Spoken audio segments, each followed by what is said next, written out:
Whoa. Whoa, yeah, he's alive. Yes, yes, I am. Wow, it has been some time. Hi, everybody. It's Stockbroker 94. Gosh, I don't really have an excuse. To some degree, I have an excuse. It has been some time since I've uploaded a video because there's been a lot of things that have happened since the last time I've uploaded a video. I've gotten married. Obviously, I moved out of my parents' house even before I got married. I had to sell one of my computers, for example. Finances.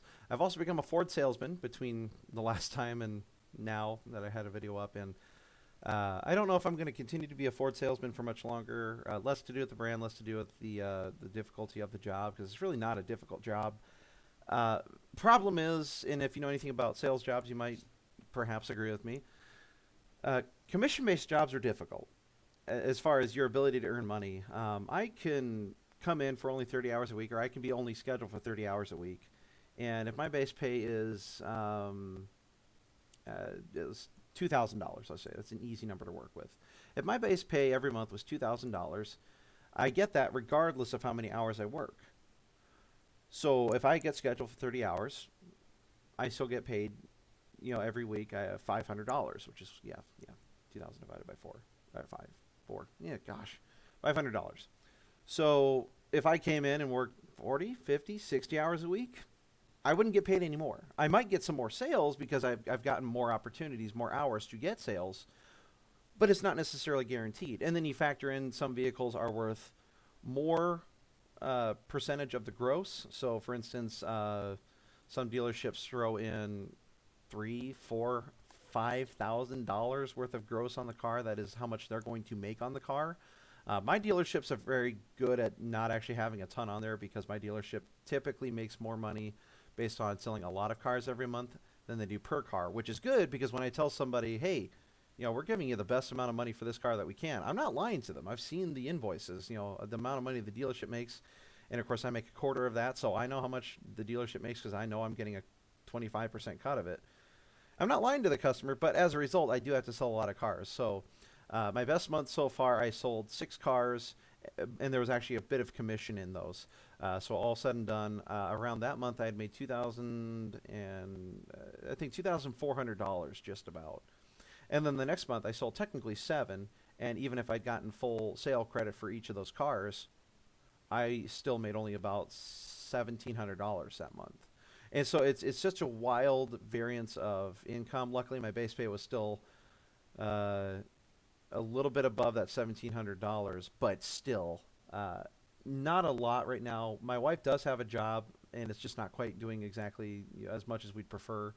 She just got out of college, so she's having to take some jobs in the meanwhile that unfortunately aren't necessarily industry standard as far as what she could be making once she's got some experience under her belt.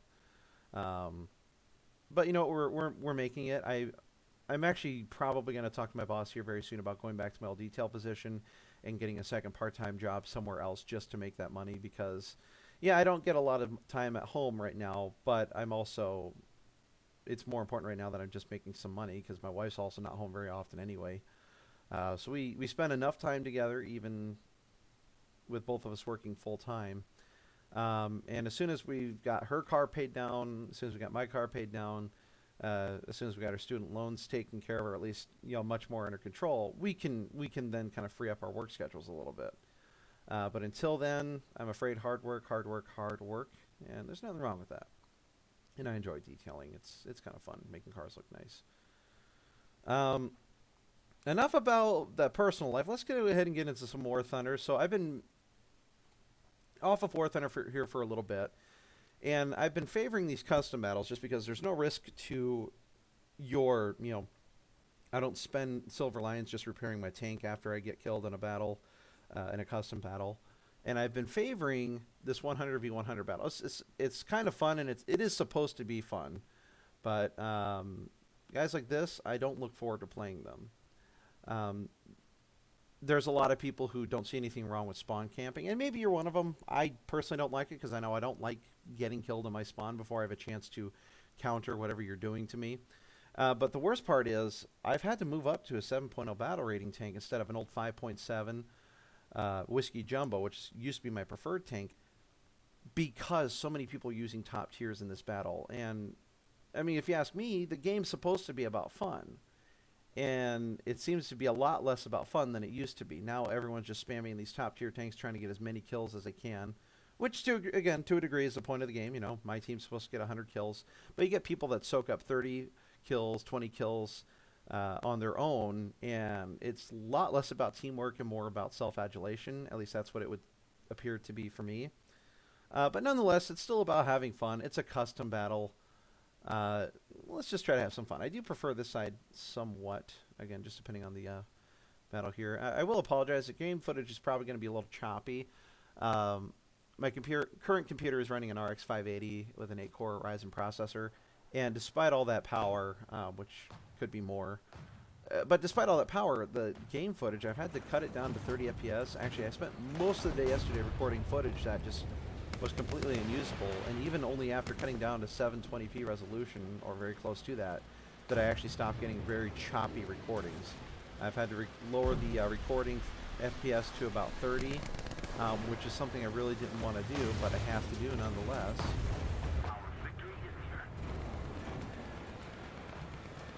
Guy coming down this alleyway. You see it on the mini map there. He's in B3, right about in the middle of it. Two of them over there. So as soon as one of them might peek around this corner here, could send some arty, but I don't want to waste it right away. Now they're getting a little bit closer. He's going to pop out here, I think. Critical hit on a fuel tank. It's an M1A2, so I'm actually kind of surprised I hit it. Now we're going to drop some arty on him.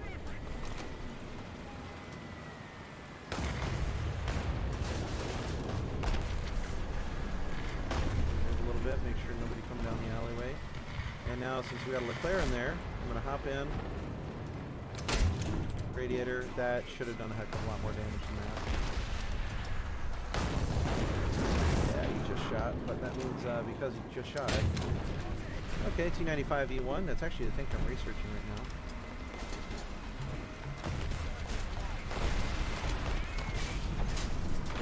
Yeah. See, this guy relies on the play style. It's a lot less involving skill and more just, I'm going to bounce this shot and... Yeah, gunner's out. Gunner's out.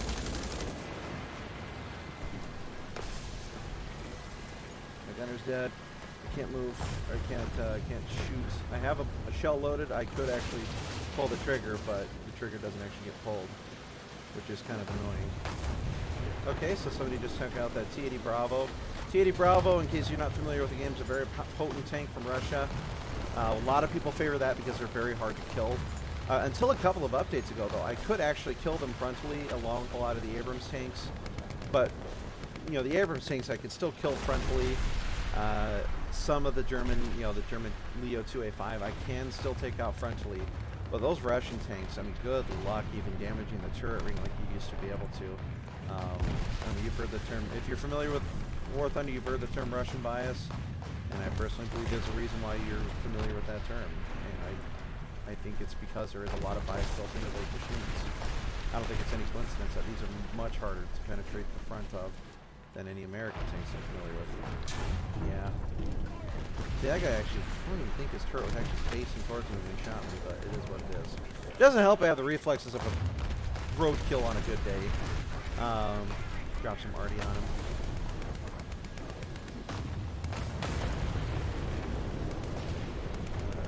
Okay, we're going to get a little bit closer. Not into the spawn or anything like that, but just try to cut them off. There's a Leclerc in front of us, so I'm not too nervous.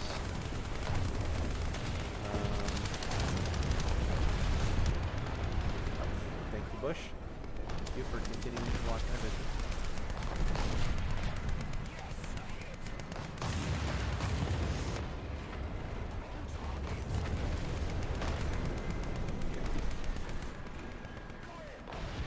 Good, I got him. Another T95E1.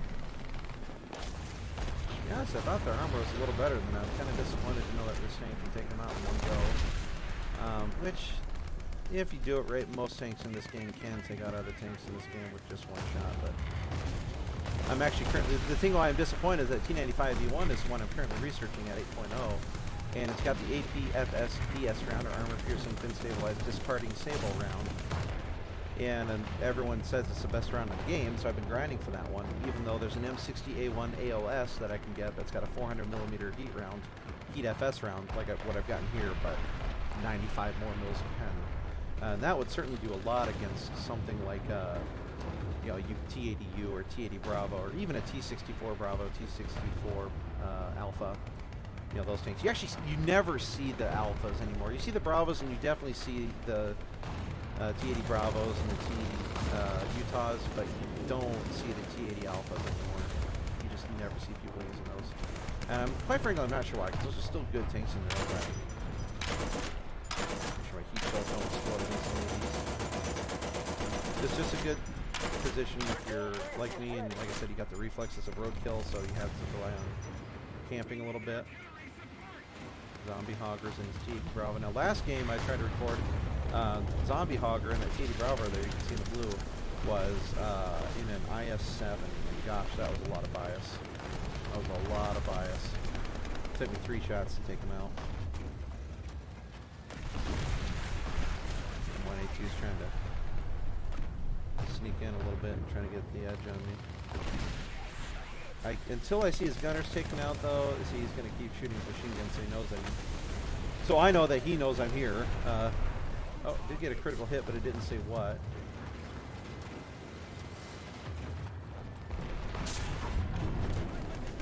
Yeah, figured that was going to happen. We're going to sit back here to repair. Of course, our horizontal, there we go. Everything back.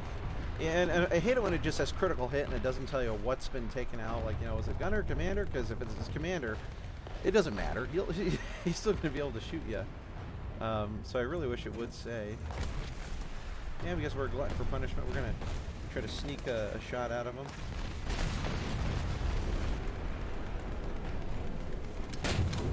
Commander, gunner, loader, got him. Shoot.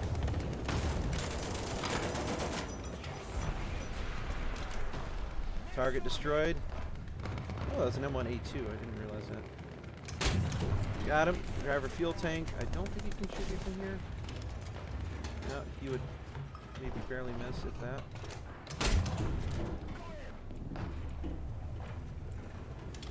Trying to move out of the way. Yeah, I knew that was going to happen. I knew it. I got too cocky. Let's just drop some Radeon on him as soon as that becomes available. Nope. I knew I should have backed out of that. In case you can't tell, I'm not very tactically aware. Yeah, I had a lot more of myself exposed than I realized. But it's okay, he's petty, so he's going to want a couple of revenge kills anyway. That's fine. Now, why did you spawn me out here? Oh gosh, I hate the spawn points in this map because people love to sit over here and just snipe into our spawn. I hate spawn campers. If you spawn camp, you're not a good player. If you have to spawn camp and get killed, you're not a good player. At least in my opinion, if you ask me.